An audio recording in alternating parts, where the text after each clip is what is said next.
I can hear someone, but I can't quite hear what they're saying. Aha! I can see a lot of names flashed up now. Hello, everyone. Good afternoon. Lovely to see you all. And shall we get? I see Carl's there. Catherine, Tim, Barry, James. You got out an early release, did you, Barry? That's a very liberal of our justice system. Well done.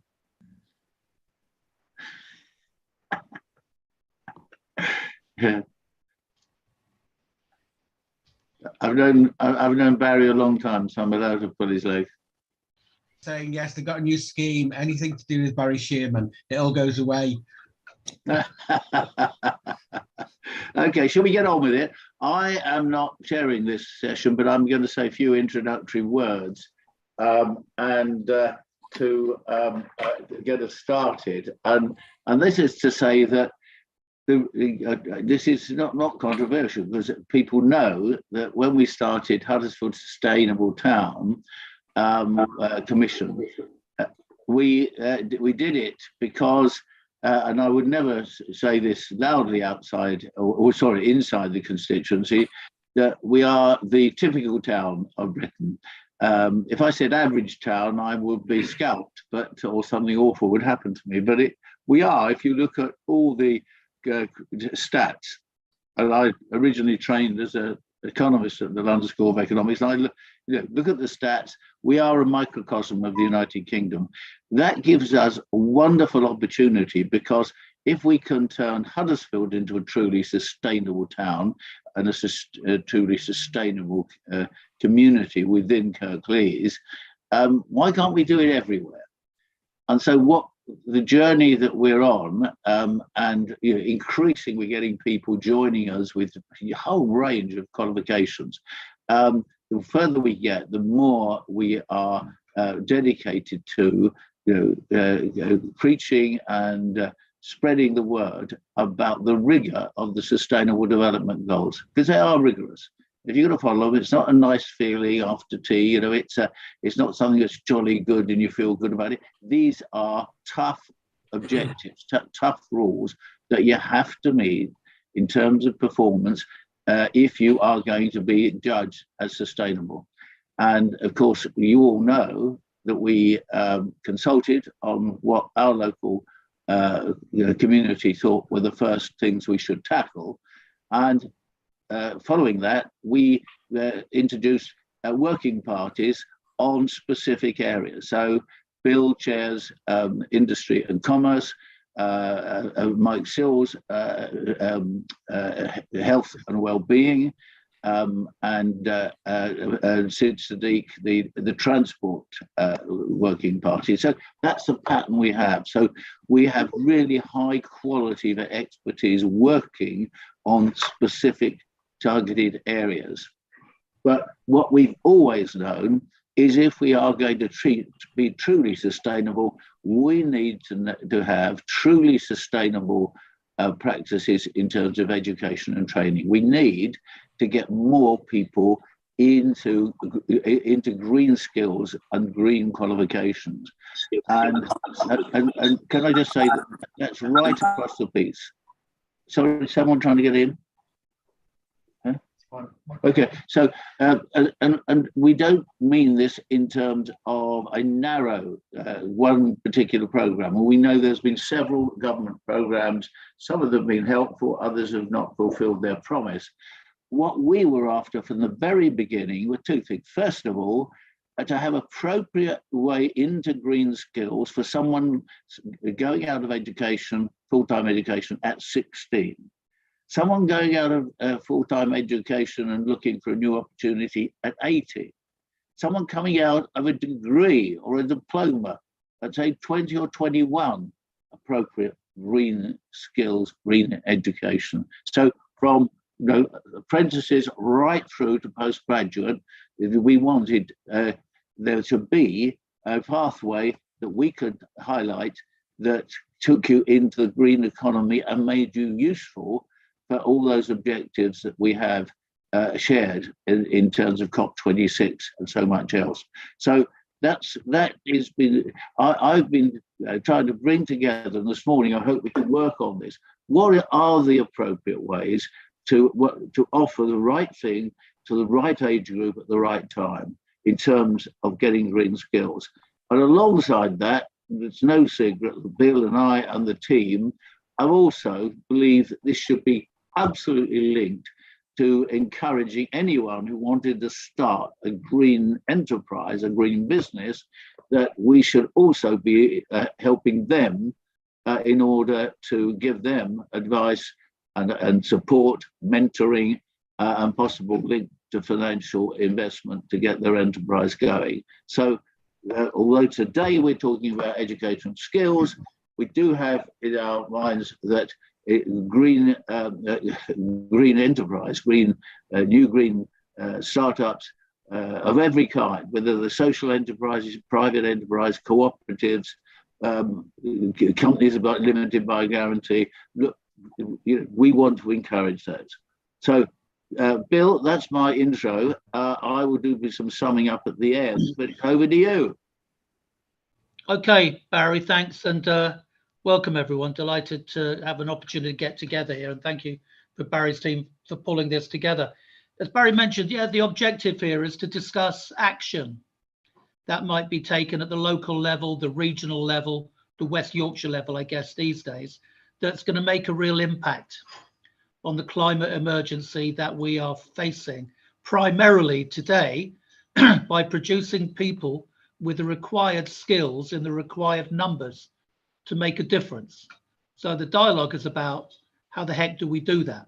Bearing in mind we're in a period of change. Now, green skills for me can be a bit confusing because the definition of green skills per se can be confusing. I'm sure we'll get to that. I know it involves awareness, it involves knowledge. And from the business point of view, which is where I'm coming from, there is often a problem in terms of getting a clear idea of where to start in terms of changing your business. Although I guess with the rising price of energy these days, reducing one's energy consumption gives us a pretty good idea of where to start. And that's often the big barrier. Now, what's clear to me is that without a radical new approach, we're going to make little impact on the situation. This has been said all the way through by everybody, not just people under 19. I was with a group of European partners last week, and I read something they're interested in called the Industry 5 report. It's an independent expert report to the European Commission. And a couple of things it said. The Commission have been looking at all the member states and ours, national resilience and recovery plans. This is how all the resources of the member states are going to be marshaled to get over COVID.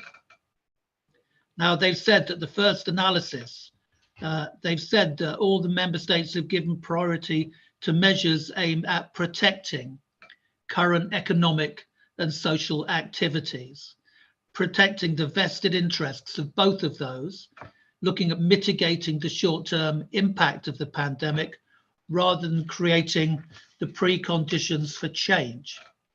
Now, a lot of people thought the world would be different after COVID. People will have had time out, and that would be the time to introduce radical new approaches that are going to address the climate emergency. It looks like that's not going to happen. And I'm starting to believe personally that without a much more ambitious and systematic vision of what they're now calling competitive sustainability, that is going to involve deep transformation of business models, total change of mindset on finance, policy, and corporate governance. And I think nothing's going to happen much without a regulatory system that guides accelerated compliance, adoption, and best practice. Industry 5.0 is talking about member states giving companies licenses to operate dependent on their environmental performance. I really don't see that happening, but it does suggest without legislation, the market isn't going to do this on its own. All we're going to do is fiddle while Rome burns. And I'm hoping our speakers can disabuse me of that notion. Today we've got 3 speakers. Sonia Perez is the Senior Product Manager at Students Organising for Sustainability. As I understand it, Sonia's mobilising HE and FE students and leaders to develop an action plan, changing the way those institutions operate and maybe their own footprint, but also bearing in mind that all of the students that graduate could have a massive impact on the rest of the world if they have the right tools and knowledge at their disposal. John Allport's a professor at the University of Huddersfield, locally here, director of the Turbine Research Institute. He is ex-Cummins, so he knows what he's talking about. John's going to talk about how the curriculum can have an impact in terms of importing sustainability agendas, how that can actually change what we teach our students at all levels. We were going to have Brendan Bilton from a company called Element 2, which is very much into hydrogen and electric vehicles. He's got COVID, poor bloke. So we're delighted that Alex Miles can join us to be our final speaker. Alex is the Managing Director of the Yorkshire Learning Providers Network, of which I'm a member. Alex makes sure that the training provider side, that their interests and their concerns are represented on the strategic boards. Particularly important, the new West Yorkshire establishments, including clearly our new mayoral authority. Alex is on the Mayor's Green Skills Task Force. So she can bring us up to date with what people are thinking and what people are planning, particularly how we might be able to access resources from a number of areas, particularly this new Shared Prosperity Fund. And maybe we can think about that. After that, in a discussion, I've got a couple of projects that are starting pretty soon, and some that can, if we get the right volume of demand. So we can crack on. And I promise if I have anything to do with it, we'll finish by 2:30, if that's okay for everyone. I'll leave it to the speakers to let you know when they want questions. I'm quite happy to have a little bit of time after each of the speakers for questions rather than interruptions, but you choose how you want to play it. So if we can start then, can I hand over, please, to Sonia? Hiya, yeah. Thanks so much for having me. Can I share my screen, Bill? I don't know if you have the ability to give me that power. Sorry, I can't hear you. You're on mute. Sonia, can we share Sonia's screen? Yes, perfect. Yeah, it should be fine. Thank you. I'm just going to share my slides. I have some data to share with everyone. So yeah, thank you so much for having me to explore this really important topic with all of you. My name is Sonia Perez, and I'm a senior project manager at Students Organising for Sustainability. I am based in Glasgow, so I feel like slightly of an outsider, but really delighted to be invited and get to be in this really important space.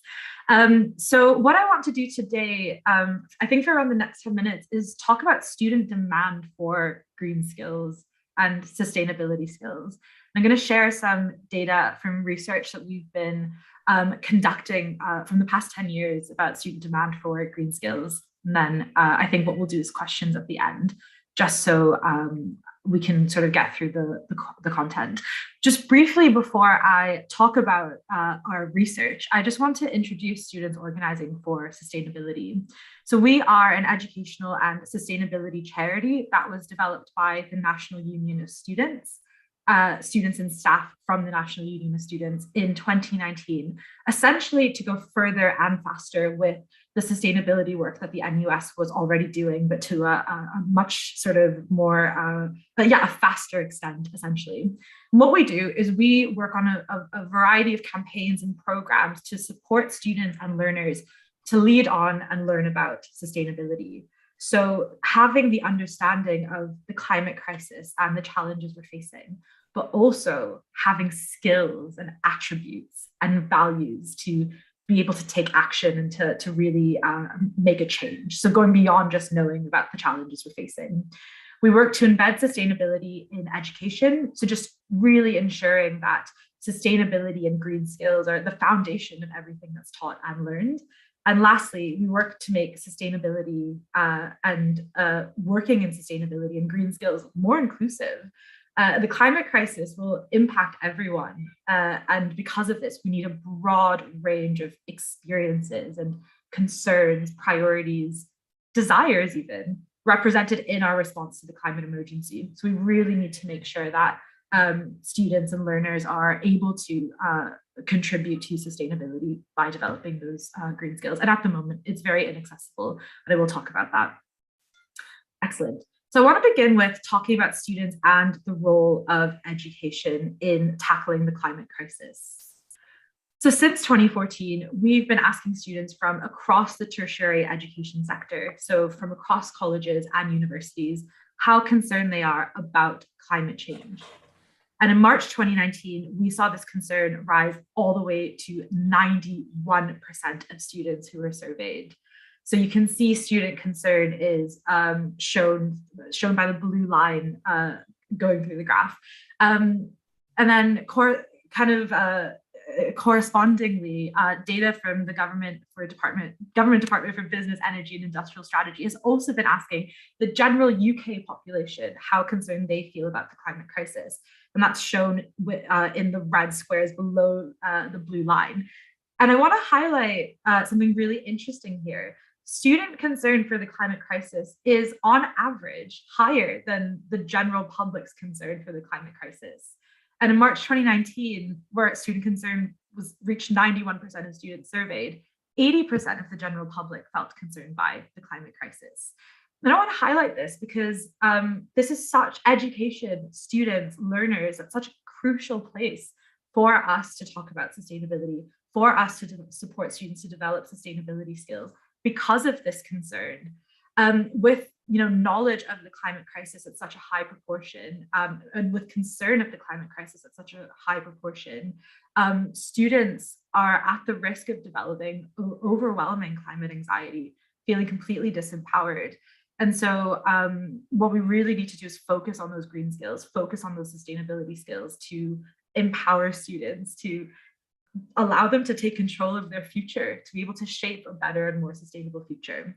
So I wanted to highlight this to really show the student concern for the climate crisis and the absolute need for green skills and sustainability skills to avoid that overwhelming eco-anxiety. At the top of the screen, I've also shared a question that we asked. So we asked students to identify the word that they feel best describes their feelings about climate change and their future. And 75% of respondents said worried, that they're worried about it. So again, really considering this concern that students have and how that relates to the need for green skills to feel empowered and to have some control. So we've also been doing research where we're asking students what they want to learn and how they want to learn and what's important to them. And students are highlighting the role of education, the importance of education to equip them with the knowledge, skills, competencies, desires, everything essentially to address the climate crisis and sustainability challenges. So for the past 10 years, we've been asking students about, how they feel about sustainability. And we've been asking students from universities and colleges, and all of this data is statistically significant as well. So we're not just asking students from, environmental science or disciplines that are more traditionally sort of linked to sustainability. So I think that's what's really important as well. And what we found in our most recent survey is that 91% of students say that their place of study should actively incorporate and promote sustainable development. So students see their place of learning as having a duty to progress sustainability. 84% of students surveyed would like to see sustainable development actively incorporated and promoted through all courses. So not just siloed off into individual courses. Oftentimes it's geography, where we learn about the climate crisis, and that absolutely can't be the case. It needs to be incorporated through all courses, and students are asking for this, a large majority of students. And then lastly, we found that 66% of students surveyed say that sustainable development is something they would like to learn more about. So there is the desire as well to have these skills and to understand the climate crisis and to be prepared to contribute to a better world. And we asked students, why do you want to learn about sustainable development? So this is all in the same survey that we conduct annually. What are your motivations for learning about sustainable development? And the top two motivations from students were to make a difference to our collective future. So to be able to have control of the future, to be able to shape a better world. So some quotes from students who had responded. One quote is, "It's our duty to ensure future generations have a suitable world to live in. To do this, we must be equipped with the correct knowledge and information." So one big motivator is just the desire to have a better world for ourselves, but also for future generations.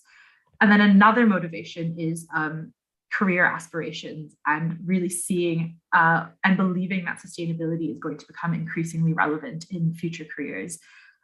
So for example, looking at the quotes, one student responded saying, "I want to go into politics. So sustainable development is something to be aware of in this field of work." So really interesting that students are demanding to be taught about sustainable development. And these are the key reasons to be able to make a difference, but also because they want to, they see the relevance of it in their future careers, and they want to be able to make responsible decisions in their future careers. So it's not just tertiary students who are calling on the reformation of our education system to appropriately equip learners with knowledge, skills, and competencies to address the climate crisis. It's also secondary and primary students as well. So SOS UK delivers a campaign, a student-led and youth-led campaign called Teach the Future. And Teach the Future is working with government and lobbying government to repurpose the education system for the climate emergency. And so we have a branch of the campaign in England, in Scotland, Wales, and we've just launched in Northern Ireland, which is really exciting. And it's, as I said, yeah, student and youth led, and lots of secondary students are part of the campaign. And each campaign has campaign asks that they'd like to see government implement. And so on the screen are the English campaign asks and the Scottish campaign asks. There's some differences just depending on the context of the devolved government, but for the most part, it's really looking into what's actually taught in the education system and how that might be preparing students for the climate emergency, and how it might not be preparing students for the climate emergency. Ensuring that teachers are confident and have training to actually be able to support climate education and to deliver climate education, and also a Climate Education Act as well. And in Scotland, there's also considering actual sustainability in school inspections, and so thinking about net zero schools and energy efficient schools as well. So yeah, I just wanted to sort of share this campaign because I think it's an excellent example again of student demand for sustainability, for green skills. Students want to be taught about the climate crisis. They want to be taught skills that can help them to tackle the climate crisis. So just an example from secondary students as well. And I just want to add that Teach the Future is endorsed by a range of different organizations and supporting individuals as well, including the union, University and College Union. And there is like a stat at the bottom of the screen as well from research done in 2019 about school teachers. So just going back to the idea that teachers need to be able to access training and feel confident to deliver climate education. 75% of teachers that have been surveyed in that research felt that they did not have adequate training to educate students on climate change. And so that's a key focus of the campaign as well. So moving on to students and their careers, and I won't take up too much more time on this. So in our research as well, we ask students what kinds of roles they'd like to have in their future careers. And what kind of desire, do they have a desire to work in roles that contribute to positive social and environmental communities and societies? And so from this survey, I can't remember the year of the survey, but not too long ago, we found that just over half of university respondents reported that they would be willing to make a sacrifice of £3,000 from their starting annual salary for a specific role that contributes to positive environmental and social change.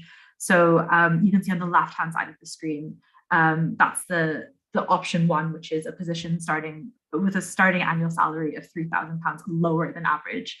And you can see the 56% of students had chosen option one.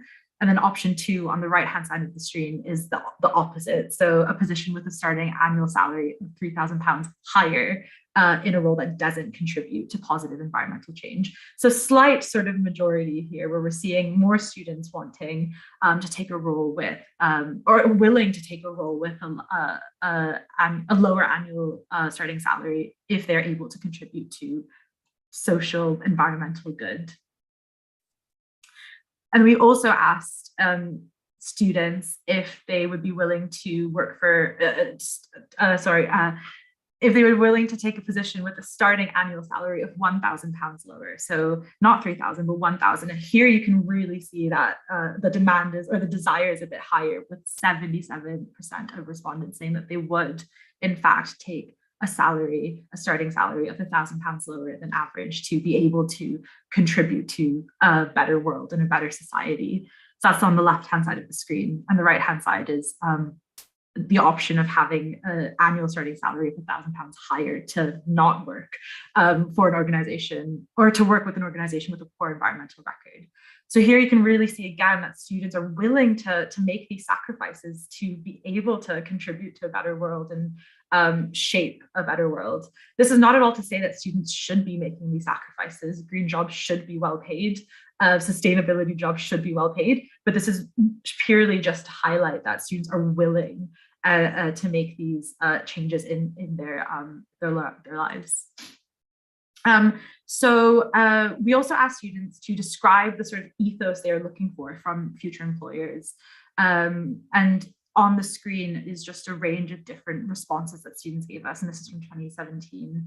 So students want to work for organizations with a commitment to justice and fairness, to work, they want to promote a fair and tolerant workplace, engage with the workforce on decisions in the future. They want to feel a sense of organization, including everyone, fairness. So lots of sort of ideas that are really relevant to a sustainable and fair future. And students are looking for employers that are contributing to a better future. And I just want to end now with talking about employers, employment, and training. So it's not just students who are concerned about the lack of education and training they're receiving to equip them to progress into low carbon workforces and economies, but it's employers as well. And this is from 2017, so it would be really interesting to see what the data looks like now. But in 2017, and this is an IEMA survey, 75% of employers believe that there was a broad-based sustainability skills gap, and that's out of 900 global businesses. And only 13% of companies were fully confident that they had the skills to successfully compete in the sustainable economy. So there is a sort of desire and demand from employers alongside students for green skills and for sustainability skills. So if we are truly to achieve a more sustainable world, we need to ensure that a green economy tackles diversity issues as well, which is something I spoke about at the beginning. So the environmental sector is the second least diverse sector in the UK, second to agriculture and farming. And we did some research into this as well. And we found that amongst students, out of 2,600 respondents, this is general employees actually, 3.1% identified as minorities in the environmental sector compared to around 20% of all other occupations. So it's a clear problem in the environmental sector of diversity. 9% of UK university students studying direct feeder subjects to environmental professions identify as people of colour, compared to 22% of UK university students identifying as people of colour. So again, we're really seeing, even within universities and colleges, a lack of diversity in the environmental sector. In terms of apprenticeships, which are especially apprenticeships in key sectors for the climate transition, including engineering and construction. There are a lot of issues with gender diversity. So women made up only around 8% of STEM apprenticeships in 2016, 2017, only 7.4% of engineering and manufacturing technologies in 2017 and 2018, and only 1% and 3% of apprenticeships starts by under 19-year-olds were women in construction and engineering. So a clear sort of issue with diversity in the climate crisis sector, in the environmental sector. And the climate crisis is a social and a political crisis that impacts everyone, is impacting lots of communities and will impact everyone. And so in order to create a truly just and sustainable world, we really need to bring along as many people as possible. We need to make the sustainability sector more diverse and more representative of the experiences that people are having with the climate crisis. And so we need to have more students that are developing green skills and that are studying these important things and going into the environmental sector. So we need to make this more accessible. And again, also solutions are just more effective when you have a broader range of people working on it with a broad range of experiences as well. So really something to consider. And just so 2 last points. Sorry if I've gone a bit over, but okay. The tackling diversity and inclusion in the green economy, what can we actually do?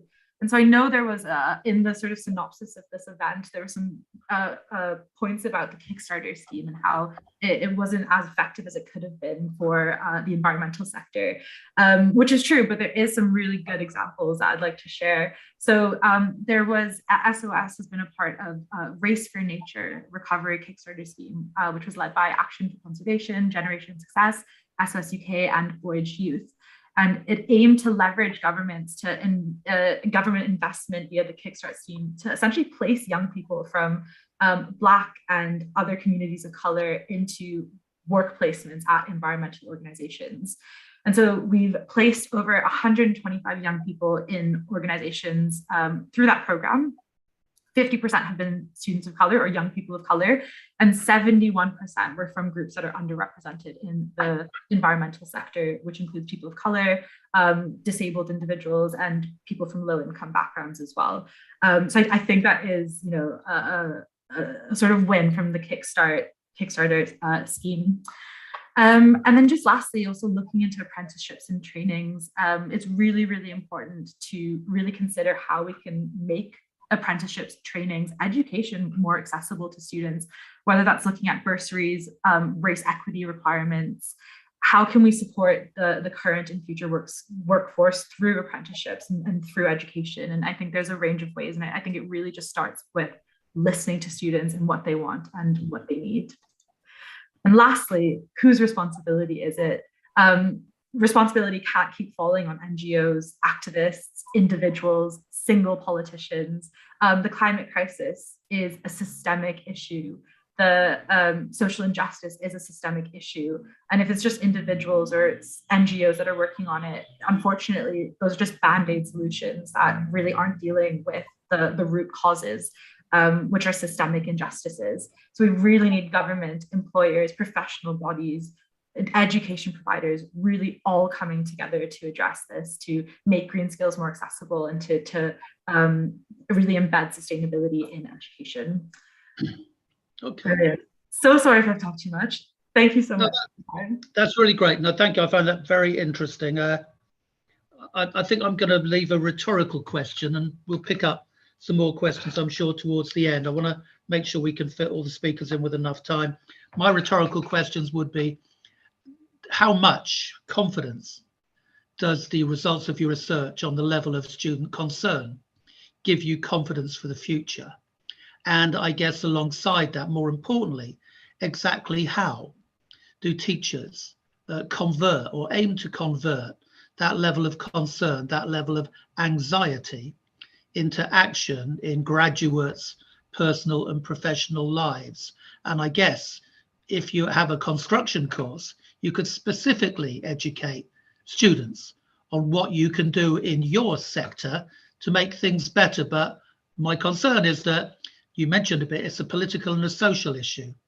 And a lot of FE and HE people are very concerned about edging towards a political issue.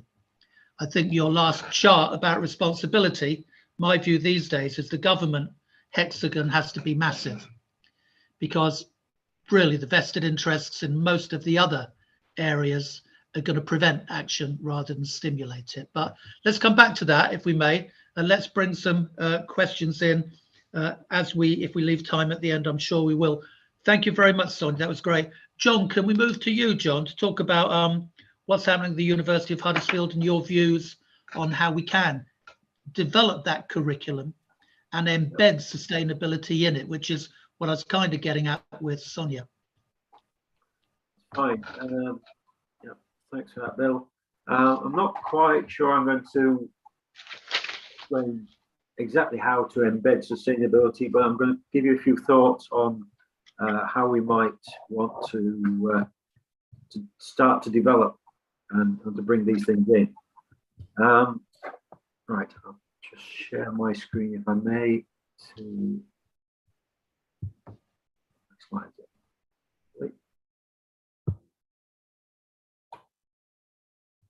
Right, can you see those slides now? Yeah, we can. Okay, right. So, green skills and education was a subject area I was asked to look at, particularly for university courses and A levels, and sustainability in curriculum more generally. But where do you start with a subject like green skills? What are green skills? That's the first question we need to really address. My interpretation is that they are the skills, as has been mentioned before, which are needed to address the UN Sustainable Development Goals. These cover a whole spectrum of subject areas. I include all the SDGs because, as I'll try and explain, they're all interlinked, and concentrating on one aspect may reveal or create problems in other areas. And that's part of the skill area that I'd like to raise and discuss. So when we talk about green skills, it might allude to the SDG 13 on climate action. That would be the sort of obvious first point. But what does that really mean? To address that, we really need to look at SDG 4, quality education. And that's to help us to develop solutions to other SDGs, such as SDG 7, affordable and clean energy. And that will then allow development of SDG 11, sustainable cities and communities, and SDG 9, industry, innovation and infrastructure. So they're all interlinked, and I think that becomes clearer the more you look at it. However, all that really depends on your starting point. I'm starting with the SDG 13 as direct climate action. It's from the viewpoint of us here in a developed country. Now, I do a lot of work in Africa. So what about people living at subsistence level in developing countries? They're more likely to be concerned about SDG 2, zero hunger, or SDG 1, no poverty, than in some of the more advanced concepts. So it really depends on where your starting point is. But I think from what Sonia was saying, I agree that it's something that needs that sort of educational background to it. And I think the education side needs to show that it's not as clear cut as a single set of skills that we might need to teach. It's one of the issues that's been defined in the past by Rittel and Weber, going right back to 1973, as a wicked problem. That is a problem that's difficult or impossible to solve because of incomplete, contradictory and changing requirements that are often difficult to recognize. That was their definition of it. And this slide really shows the definition of wicked problems, that they are unique there aren't any clear problem definitions. They've got multiple stakeholders with conflicting agendas. They're connected to other things. All these different aspects are what makes them wicked. They are really difficult to solve. There's no straightforward answer. As an engineer, I was originally trained to consider a problem, define the issues, and find solutions to clearly delineated challenges. None of the SDGs can be approached like that.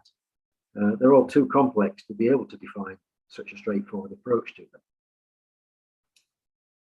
So what can we do in such a case? Climate change affects all of us, irrespective of our background or place in society. So sustainability is an issue which we all need to play a role in addressing. And it's not, as Sonia was alluding to, it's not just the responsibility of NGOs, it's not just scientists or engineers or even government. It really needs a really diverse range of people to work together on solutions. Equally, there's no single subject of sustainability. It's a pan-disciplinary subject requiring many complementary skills.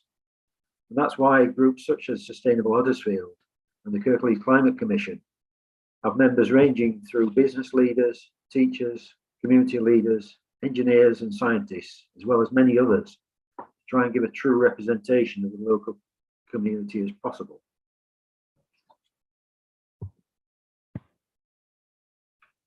So key to all of this is interdisciplinary collaboration and communication. And neither of those are taught particularly well at any level of education. The current education system in the UK concentrates on specific measurable skills, generally driven by a desire to set targets and to rank by numbers. And this leads to a narrow individual approach whereby lateral thinking and collaboration is suppressed in favour of individual specialism.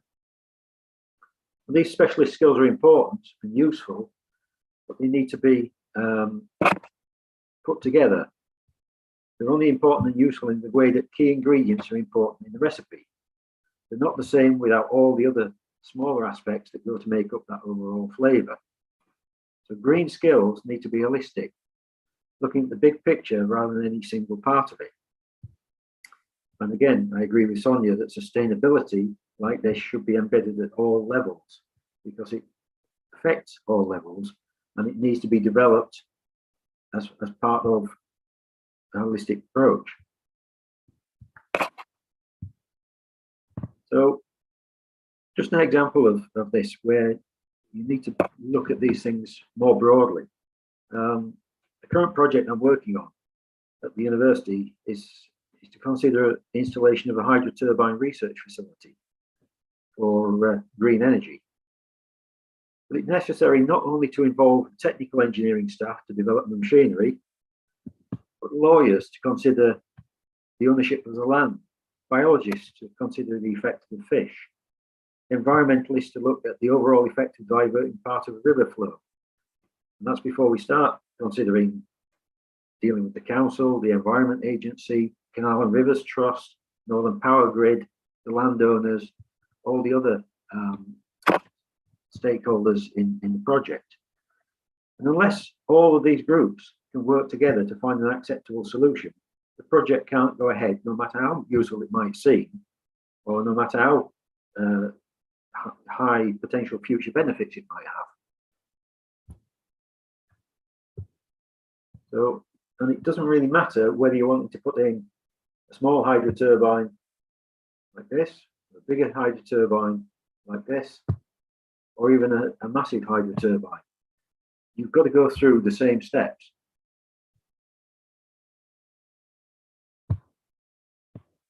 And it's awareness of the big picture that is what we in education tend to miss. Students tend to get pigeonholed into subject areas.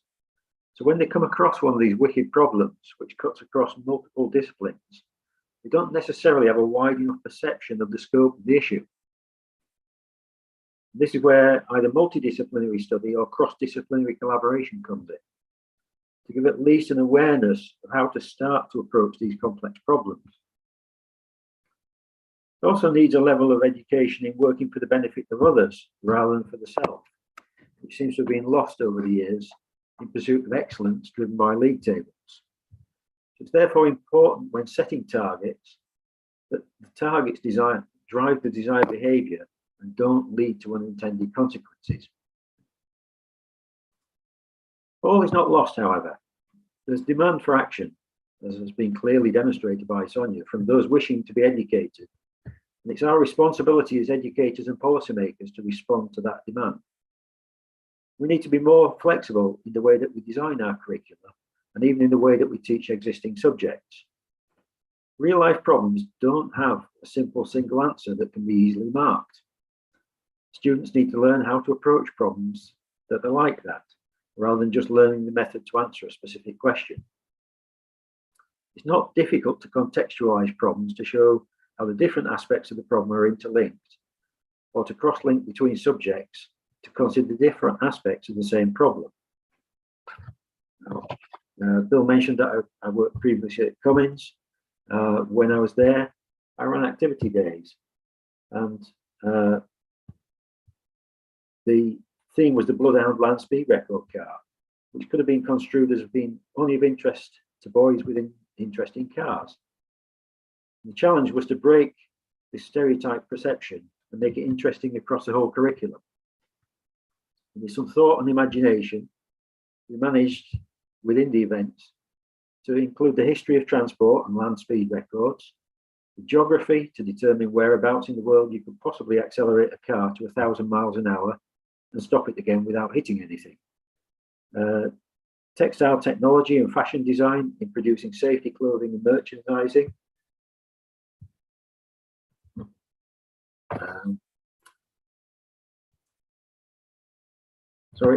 The physics and mathematics in measuring the speed of sound and how to break the sound barrier, and the chemistry of rockets and jet propulsion. And then we decided just to make it a real challenge for the staff and incredible fun for the students. We decided to introduce explosives into school, which was rather to the horror of the health and safety officers, but we did manage to meet all the regulations around that as well. So we actually managed to build and race rocket-propelled cars. And in 4 years, those events involved and inspired hundreds of children across Kirklees and Calderdale. And I'm pleased to report that at least 2 of those are currently engineering students in our department and still remember those events from 10 years ago. So it must have had some sort of effect there. And the point to this is that wherever there's a challenge, there's more than one aspect of it to consider. And to cover all the aspects needs people to work together. This involves making connections, and universities are in a unique position, having links and interactions with schools, colleges, industry, government, and communities. This is where we can educate students across all disciplines to look at how they fit into the big picture and to consider what they can contribute to the particular skill set. It might be obvious that engineers can contribute novel ways of creating green energy, or that scientists can come up with ways of capturing carbon emissions from the air. But everyone has a part to play. Lawyers will be involved in setting up new legislation. That needs some joined up thinking so that we don't end up like at present, where there are 78 separate regulations related to the installation of hydrogen fuel cells, or where the same requirements have to be met to install a 15 kilowatt microhydro turbine on the small stream as for a 10 megawatt hydroelectric dam flooding a whole valley. Accountants and financial managers need to take a more balanced view so that we don't get situations as occurred last month, where the cost of applying for a license to generate green hydropower was increased by 893% by the Environment Agency to subsidise the overcomplexity of the licensing system. Journalists and students can contribute by presenting straight facts and not just looking for sensationalist angles. I could go through lots of different disciplines across the whole spectrum of the university and find examples of how collaboration could help towards solving the wicked green problem. Each has their part to play in making it easier, quicker, and more cost-effective to find solutions. And there are many solutions, not just one silver bullet. No one person has all the answers to these problems. and people need to learn to work together for the common good. I don't profess to have the answer to these wicked problems, but it's only by getting the right people to work together that we stand a chance of finding solutions. That's our challenge as educators. And for the sake of the planet and all our futures, we need to rise to it. Thank you. Thank you, John. That's really encouraging. Again, really just a question that's probably rhetorical at this stage before we move to Alex is, I agree with you. I think no one would disagree with you on the need for collaboration to make progress. But of course, every one of the actors with whom we're keen to collaborate has their own agenda, their own pressures. And from what I've been reading, it's about how can we really embed change without an overhaul of existing academic programs? I mean, and is there any appetite for that? Is the scope for actually changing the basis of our academic programs to embed a new set of principles in a redesigned model? It's really how far away are we from that? What would need to happen, particularly for the higher education sector, to do that? Would it have to be a central education department diktat? Good question. Yeah, it's, I think we need to start somewhere, and part of that somewhere is in breaking down the barriers of this pigeonholing and you know, blurring the boundaries between disciplines, so that people learn to work together more regularly across disciplines, rather than the very sort of what I'm looking for. It's sort of a very rigid, regimented. We get this within engineering. I'm not just a mechanic. I don't see myself as a mechanical engineer, even though I trained as a mechanical engineer, because I've got to learn within the automotive spectrum. I've got to learn about electronics. I've got to learn about civil engineering for how roads would be designed, as to how to design vehicles to work with them. It's a multidisciplinary sector. And is that whereas 6 months ago I heard people suggesting that post-pandemic, people's starting positions would change. There would be more emphasis on the important things in life. That now we are outside of the pandemic, it seems that people have reverted more to their area of vested interest that they want to reclaim, which actually makes the environment for the kind of collaboration that you suggested is essential. That environment seems to be weaker than it was before, well, 2 years ago, and how we can address that without some major kind of move. But it's great that we have people like you thinking like that in our universities, John, and that must have a lot to do with your industry background, I guess, because you're much more aware of the application of the knowledge that you're imparting than people who are purely and simply in that academic silo. Okay, great. Thank you very much. Can we move on, please, Alex? Alex Miles, as I say, Alex is the managing director of an important organisation, particularly for us. It is the Learning Providers Network. Alex, over to you. Thank you very much. Hopefully you can hear me, because my internet connection is a little bit dodgy where I am. So apologies for that. I'll just share my screen. So I have been asked to come along and talk about the work that we're doing to support particularly apprenticeship providers in greening up the curriculum, as I call it, and our response to a more green and sustainable development curriculum for apprentices. Just a bit about who we are. Yorkshire Learning Providers are a regional network looking after the post-16 education landscape and the providers who operate within it. So we look after about 100 training organisations, which includes independent training providers, apprenticeship providers, colleges, universities, employer providers, adult and community learning providers. And we are really there to provide a united voice on all things FE and skills, be their representative body on boards and groups and really make sure that policy locally, regionally and nationally has our voice attached to it when we are looking at developments, consultations or new products and services.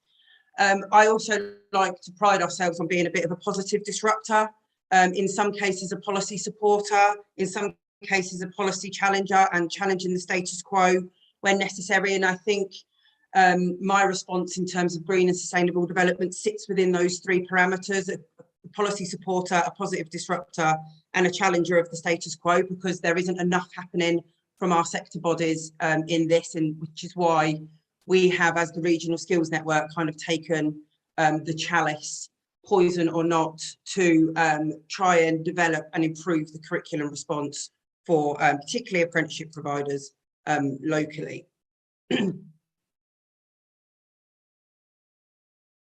So the work that we've been doing, we established a working group in 2020 to review existing curriculum.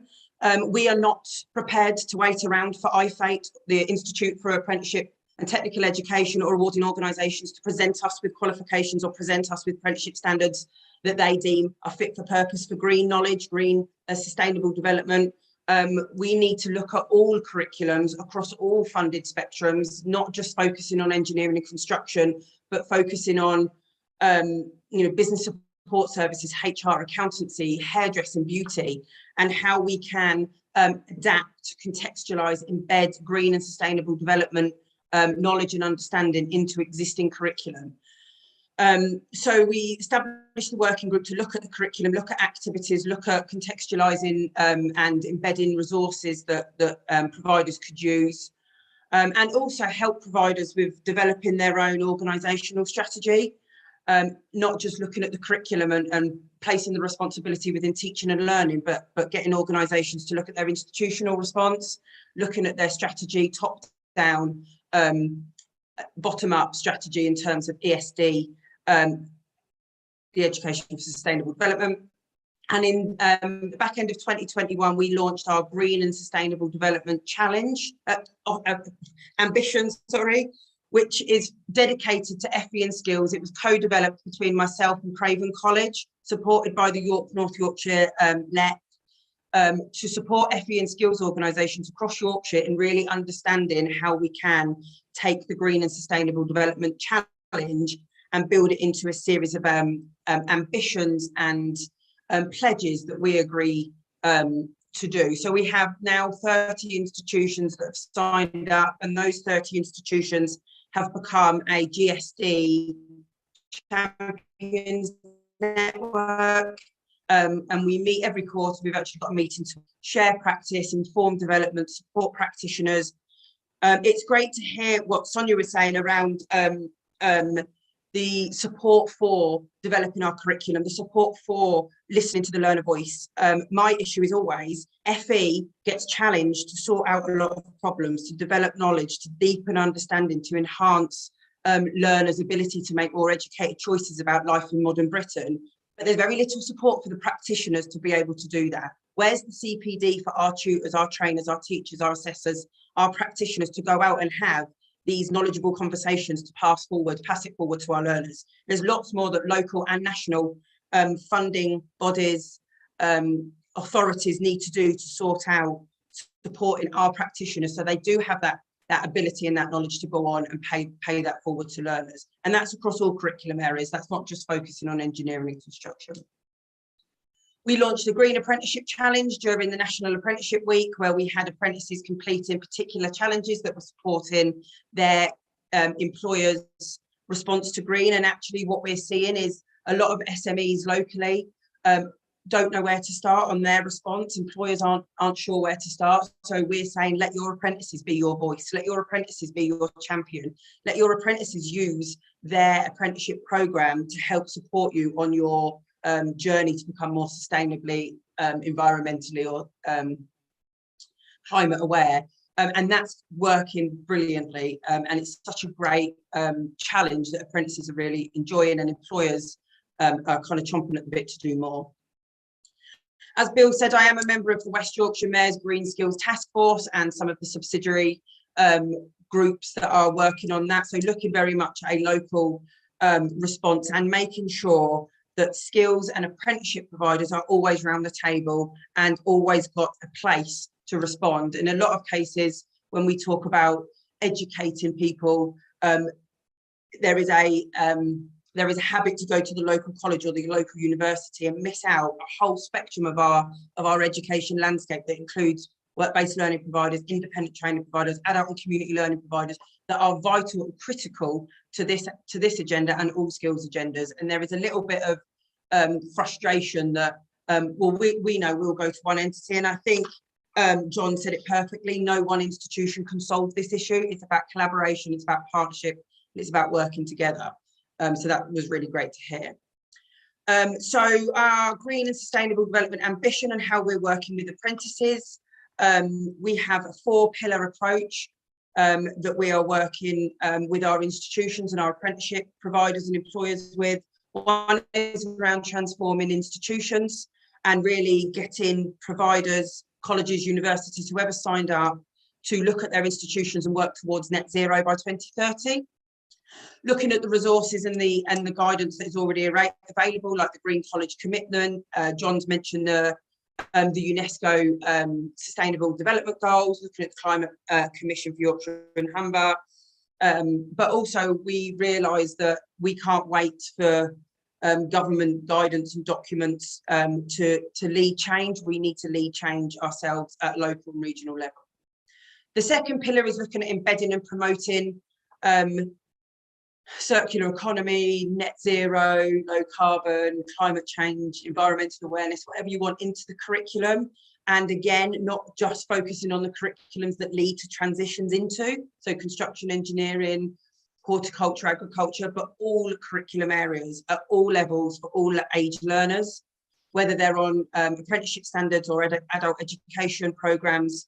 I'm a firm believer that we can look at all curriculum areas, and something within this space can be organically, naturally contextualized. We don't want it to be shoehorned in as something extra that we have to do, but a commitment to having a well thought out, well sequenced curriculum that looks at sustainable development as part of the skills, knowledge and behaviours that learners already complete as part of their apprenticeship standard.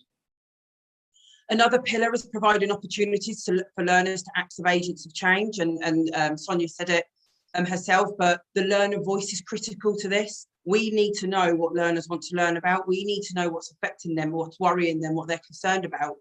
As education providers, and as particularly as education providers that are Ofsted inspected, we are expected to provide a curriculum that supports learners and prepares them for life in modern Britain. You can't talk about life in modern Britain without talking about the climate crisis, without talking about environmental awareness, without talking about Extinction Rebellion, without talking about extreme views on some of these things. So we want to provide learners with platforms to be those agents of change, changing the curriculum, changing mindsets, changing policy, getting together. We've got groups of apprentices that come together in local geographical areas to talk about how they want to green up their workspace or green up their geographical area or green up their community.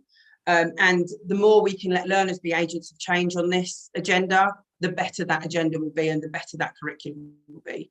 The fourth pillar is around supporting and influencing change across our sector. So working with sector bodies, working with funding organisations. I'm constantly banging on to the West Yorkshire Combined Authority and the North Yorkshire LEP about you need to find funding to support practitioners. There needs to be a priority linked to funding green skills. It's not from leftover money. It's not, well, it will become a priority. It's not let's set up a task force and talk about it. Let's have some dedicated support that's going to change and influence mindsets at local level and at national level, and with our kind of sector bodies such as awarding organisations and sector representatives. So how some of the work that we do with apprentices at the moment is around creating opportunities for young people to empower each other through transformational knowledge, skills and behaviours, providing them opportunities for advocacy skills, speak up about the causes that they are passionate about, and also we provide opportunities for apprentices to come together in online communities to talk about sustainability challenges or advocate different sustainability goals, and also part of what all educators do, but particularly in apprenticeships, is we are developing learners' critical thinking skills. That's what we're challenged to do. That's what we do through our skills, knowledge, and behaviour. So GSD or ESD or the UNESCO 17 Sustainability Goals are perfect opportunities to provide learners with opportunities to develop their critical thinking skills, challenge the status quo, platforms for them to engage, debate, discuss, and advocate. Within our apprentices at the moment, we've got apprentices completing waste audits within their employers. We're having that across all curriculum areas such as management, team leading, finance, HR, accountancy. We've got apprentices adopting the recycle, reuse, reduce approach, so going around their organisations and looking at what can be recycled, what can be reduced, what can be reused. Developing a localised supply chain and purchasing policy. We've got, for example, a local golf course that now their apprentices have taken sole control of their supply chain, where they get their local produce, where they get their local products, and having a more kind of shop local, shop green approach. We've got apprentices completing digital footprint reviews and looking at approaches to do more online, and looking at you know, our whole digitisation of SMEs as we approach Industry 4.0 and the next phase of what the world of work might look like. We've got young people and apprentices signing up to climate change pledges and being their organisations' champions, and really getting groups of SMEs together to look at green space and working greener, leaner and cleaner. As I've said, we've got a Go Green, Lean and Clean challenge within apprentices. So looking at whether that's their individual departments, whether that's their individual role, or looking at it holistically across their organisations. And some of that actually is feeding into the providers to say, as again, Sonia mentioned, we want you to be doing more as our education provider. We want you to be giving us some of that knowledge, so then we can pass that forward to our employers. We've got learner voice sessions that we hold to gain that valuable insight into what matters to you. What do you want to know about? Let us bring in the experts, but let you tell us what you want to know about, really. And then we've also got apprentices that are developing a sustainable development strategy for their employers. Apprentices are wanting to do this. This is not something that is being done to students. This is something students want to advocate, take forward and really be a champion for. And we're not just seeing that in HE and FE, we're seeing that in the apprenticeship world as well. Obviously, within education, we are inspected through the education inspection framework. So I've done a bit of a mapping exercise. Again, sometimes it's the carrot and stick with apprenticeship and work-based learning providers. As I said, within the Ofsted framework, we are expected to prepare learners for life in modern Britain. You can't talk about life in modern Britain without the climate crisis. So I've done a bit of a mapping around the different elements of the Ofsted criteria and how providers can develop knowledge, understanding, enhance learners' critical thinking or cultural capital, and how they can kind of better support and develop their curriculum and their cultural diversity. And then just some final steps of what we're challenging our apprenticeship providers to do.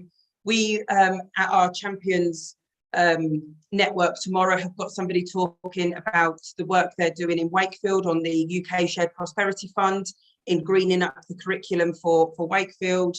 We've had an employer, Harrison Spinks, that have talked about their sustainable development and actually how they're expecting their college to be doing more. Yes, you've got a management course, but how are you going to contextualise and embed sustainable development into an existing programme? And we've also got the Ellen MacArthur Foundation, who has presented the work they're doing on circular economy and how students can get involved in circular fashion, circular food, circular curriculum, and how we can use that whole concept of circular economy within our teaching and learning and within our curriculum development. So some of the next steps that I've challenged providers to do and apprenticeship providers to do is look at their own health check, do a bit of a self-assessment, a starting point. As John said, using the UNESCO 17 Sustainable Development Goals is a good starting point, but make sure we link them. We always say to providers, maybe start with 4 that are inherently linked, and then kind of build it on from there. Develop an institutional response. Too many providers will say our tutors will do that, or that's for our teachers to do, and we'll pass the buck onto teaching and learning. It needs a whole organisational approach. It needs to be the culture of the organisation if it's really going to be adopted and embedded throughout the organisation. We expect our providers to look at their existing curriculum and again across all curriculum areas of all ages and all employers, and look at where naturally occurring opportunities exist to promote and embed and contextualise conversations around this agenda. Developing the learner voice is critical to all of this. Let learners be part of your curriculum development. Let learners be agents of change. Identifying CPD opportunities. There's very little CPD for practitioners on this subject. So yes, we take it as a challenge. Yes, we all know that we have to do it, but where's the support for our teachers, trainers, practitioners? Where's the trainer funding? So we're looking at lobbying local LEPs, MCAs to support that. Being committed to the development and the journey. I've seen quite a lot of institutions that just greenwash. They put a statement on their website that says we're green, we're going green, we're looking at our green curriculum, and then don't do anything about it. So we're being that accountability body to make sure that we all are committed to this journey, and understanding that just by having a policy and doing a bit of a curriculum review, you haven't ticked a box. This is an evolving journey that is part of our future forever. And that is a whistle-stop tour of what we do, considering I was only asked this morning to do it. Alex, thank you very much. I knew you'd rise to the challenge because I know very much that you really are at the cutting edge of this. And I mean, I guess because we are one, I do feel that apprenticeship providers are often put under a microscope much more than other educational institutions, because our delivery is often so much more of a political football than others. And but I'm totally behind the idea of your organisation being a challenger of the status quo. Without that, we're not going to make any progress in this area. I do think that the 4 pillars that you identified, and we'll make sure we share all these slides from all the speakers with everybody, about changing your own organisation from within to become an example of good practice, embedding things in the curriculum, using all of your learners as agents of change. I know that was very much what Sonia's organisation is championing. And then actually influencing change through coordinating the skills sector. And I saw, I think on the chat from Stuart, maybe this is the systems approach, getting the supply side together to make sure that we are speaking with one voice. And maybe it's a little bit easier to demonstrate the really practical activities that you listed within apprenticeship programs, because we have to provide evidence as apprenticeship providers. And it's through, I guess, under the personal development heading, we have to show in Ofsted inspectors what we're intending to do, what we're implementing, and then what the impact is of the kind of things that are going to raise people's capabilities, knowledge and understanding in this critical area. So getting young people to do things in the company and come up with practical ways where they can improve their operation is valuable on every single side. So thank you for that, Alex. Just before I hand over the floor for questions, we've got a quarter of an hour left for that and the summing up.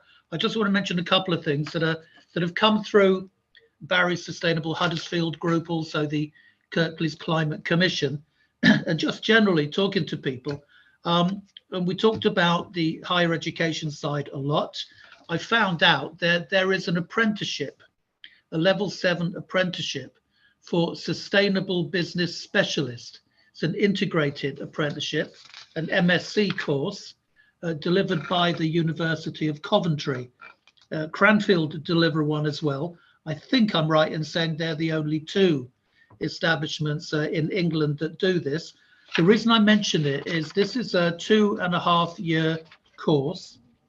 It takes about, my version of it, it takes about a day a week for people who are actually employed in a number of particular roles around sustainability, pretty senior in an organization in terms of coordinating sustainability. So operating right across the piece. As we mentioned, people need to do it. I mentioned it because it was Kirklees Council that raised my awareness of this. And I had a chat with Cranfield. Cut a long story short, if we can find a group of 30 people who want to participate in this program, like I say, an apprenticeship program, It's a level 7. It costs £11,000. So you can either use your apprenticeship levy to pay for it, or you can get 95% of the cost from the government. If we can get a cohort of 30 people, which could be a good group to have locally, they will deliver it here. They don't deliver much online. They like to do it face to face, and we can do it here, whether we do it in my centre here or wherever. So if you know anyone, and we'll circulate details through Sustainable Huddersfield, if we can get a cohort of 30 together through public or private organisations, be good to have a mix. We can actually launch this probably in the autumn of next year. I think if we get enough people interested, we're going to have a Q&A session online with the faculty from Coventry. So please bear that in mind. And then finally, something we're just about to launch. I put a program together, a sustainability strategy pilot program, working with a guy, Dr. Mark Wade, who made his bones with Shell globally. He's a fabulous authority on how companies can start and then develop their own journey to be totally sustainable, driven by supply chain pressures, stakeholder pressures, but also understanding what new commercial opportunities exist from either being ahead of the competition and ahead of the legislation, or spotting opportunities that might arise from the move towards a circular economy. That program launches next month. It'll complete by Christmas. We'll have 10 companies, each with 2 people, also with some input from the IMD in Lausanne in Switzerland with online content. I've managed to raise £100,000 within the sector. So the first group are going to be from fashion and textile companies, but I'd love to have another 10 local companies, again, different sectors, going through this as close to parallel as we can. But I'm happy to circulate some details. I have an application in for that. So our number of business-facing things happening, including, as Barry mentioned, trying to restart the Enterprise Foundation to support new green startups. So with that, we've got 10 minutes for questions, if anyone has some. Shabir, did you have your hand up, Shabir? Yes, thanks, Bill. Thanks, Barry, for the introduction. I wasn't going to say anything, but I think just want to say thank you very much for all the speakers. Those of you who don't know, I'm the leader of Leeds Council. I also lead on the Business, Economy and Innovation panel at West Yorkshire. And from what I've heard, I'm pretty positive, pretty inspired, because I understand that the delivery that I have to do, I've got some really excellent players in the field, because green skills, training, education, economy, and the future, and even the jobs in the future, we don't know what they're going to be about. I am now confident that we've got some excellent people that I can tap into. I've also put on the chat, Bill, that if you can send me the details regarding the Cransfield course, I will raise that with the chief executive. The 30 people within Kirklees, I'm sure we can get 30 people together, and the funding more or less there, from what I understand. We just need committed people. Thanks. Fantastic. Love to. Thank you very much, Shabir. Dale.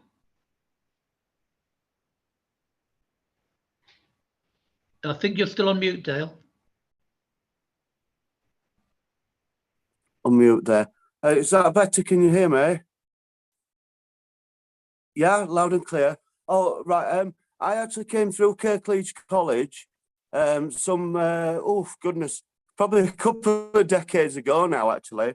Based at Taylor Hill, studying countryside management and an element of animal care. Tend to find wildlife wherever I am. It's part and parcel, and I work alongside Meltham Wildlife Centre. They're a rescue rehabilitation centre there. I work with several groups within the area, such as Growing Works, bringing young people with additional needs through, giving them much needed skills within that sector, and River Home Connections, etc. I've worked for the Kirklees Council for many years as a countryside ranger at Oakwell Hall Country Park and Wilton Park at Batley. So I can bring a lot to the table, I hope. And I'd like to, in the future, brings young people through. The lady, sorry, somebody mentioned you mentioned apprenticeships, etc. My question would be, what's the age range of that, please? Is there some restrictions involved? Alex, can you answer that one? I mean, apprenticeships are open to all these days, so there's no age restriction. They're 16 to 60, I guess. Oh, brilliant. But different apprenticeship standards will have different expectations on how old you need to be, whether there's a license to practice or whether there's an age restriction. But apprenticeships are open to all. They're high quality, high value, high, skill-based education programs that, quite frankly, are not comparable to any other education program out there. Excellent. Thank you so much. It's just that I've had so many people come to me lately and they're in their 20s and they think they're beyond it and past it. They think it's only open to those, up to a certain age range. And I'd love to be able to signpost them in some way. I know there's wonderful in the Hope Valley at the Peak District. There's a range of position right now in an apprenticeship, in the Hope Valley. And it'd be lovely if something would come to fruition in this area. I mean, I know the family estates one was mentioned some time ago, but I'm not sure what's going on with that. Because that's a large expanse near the ward where I live in Newsham, and it's a beautiful area below Castle Hill. So hopefully we can get that into fruition someday and bring people forth. Yeah, Dale, with your background and experience, I think it'd be really useful to have you as part of the Sustainable Huddersfield group. Oh yes, absolutely. Could you get in touch with Dale, maybe, Sonia? We can organise that. Yeah, yes, absolutely. Yeah. Dale, would you mind putting your email in the chat to me, and I'm sorry. I'll send you a message. Want me to read it out, love? Because I'm on my mobile. I'm not sure how to do it. That's fine. Yeah. Right, it's Yorkshire Dale, as in, but all small case. Yorkshire Dale at yahoo.co.uk. Great. Thank you. Okay, smashing. We'll get that done. Now, any other questions from anyone before I invite Barry to wrap up? I can't see any hands at this stage. Shout at me if I'm wrong. Okay, Barry. Well, look, we've got 5 or 6 minutes left. Barry, can I bring you back in to wrap up? I think we've had some really good content there and some hope for the future. But what really is required, and we've got much better chance of doing it at a local rather than a national level, is, as everyone said, about coordination of activity, ambition, and action, really. So over to you, Barry. Thank you, Bill. I found all three contributions very stimulating, and I want to emphasise that this is just the beginning of the journey, and we are very grateful for the three contributors, but we'd like to stay in touch with them and with other people who have linked in today. I tend to be on the lazy side in the sense that if someone has already done something really outstanding and is willing to share it, I think it's very useful to say, well, we'll do all the hard work. Let's learn from someone who's pioneered. That always leads me to going to Scandinavia or somewhere like that, or the Netherlands. Because much of what they've done along the climate change route is in many ways quite exemplary. But I only say that in terms of saying that all three of the stimulating speakers, both the two from the higher education world, I know that we did a survey, that there has been a survey of where what universities are on course to net zero, taking it seriously, and doing what Alex said, actually embedding the whole climate change and sustainability ethos into, to say it runs through everything that institution does. So I wonder if we can start sharing. I mean, we do have some ideas, but if there is a university, and I think some of us know some of the net zero high performers, I think we all would like to all the universities in Yorkshire to be up there, really taking this seriously. I know some of them are well on that path. We want to be as good as a local authority as we can possibly be in Kirklees and beyond. I mean, for example, we know that the local authorities up and down the land have been on this journey and have not only got a climate change commitment and a climate change commission, but they are actually turning the commission into something active. And we have had a lot of inquiries from local authorities who've got a climate change commission and sort of want to know what to do with it. And again, it is best, I think, to look at really good practice there. In terms of schools and further education, I think that again we have to learn. Alex gave us a good dose of that in terms of where to look for best practice, how we embed. Thank you, Alex. Ofsted used to report to my committee. I didn't realise that Ofsted now has the sort of role that you've indicated. So that's again very useful and something to follow through.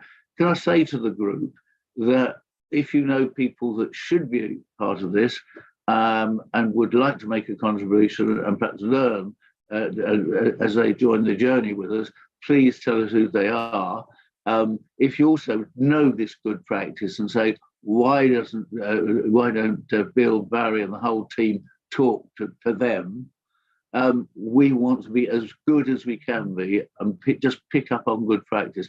And the last thing I'm going to say is that this is the whole reason that we came together to do this. As I said at the beginning, we can do this and make Huddersfield a sustainable community, sustainable town.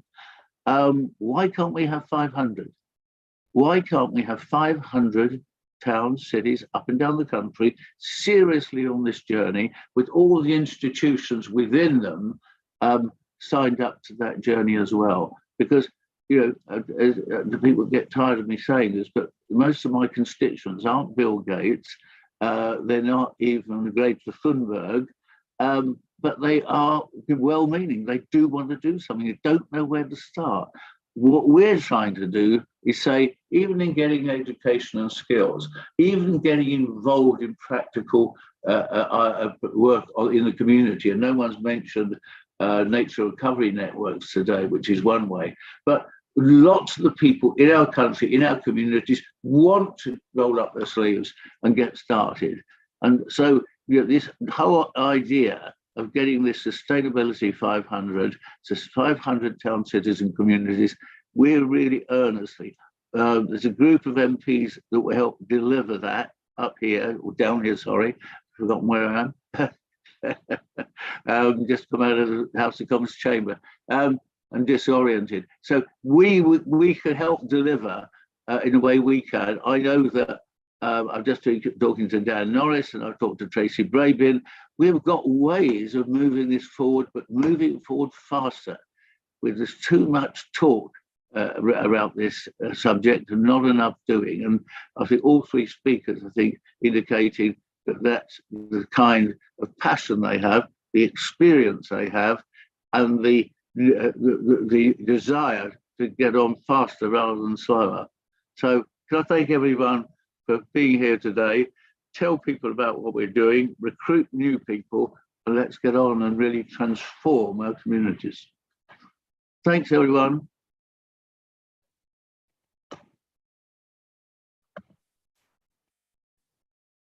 Thank you. Thank you very much.